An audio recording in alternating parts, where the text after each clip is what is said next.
How to change music in Instagram post. So if you want to change music in Instagram post, then first make sure that you have an internet connection. After that, you need to open up your Instagram. Now go with the profile, which is on the bottom right. From the profile, you can scroll down and then select a post in which you would like to change the music.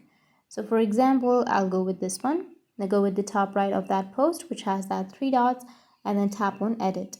Once you tap on edit, you will have add collaborators or add location, add AI label, the product details or tag people or edit all text or your caption, right? You will have all of those options, but you don't have an option to add music because once you've added your music, you won't be able to change your music. But if you've not added any music to it, then you will be able to add some music. But if you've already added while posting, then you won't be able to change or delete that. In order to change the music, you can just simply go and delete the post itself, and after that again post the same photo or video with your new music. So that's it, and if you have any questions, feel free to comment below.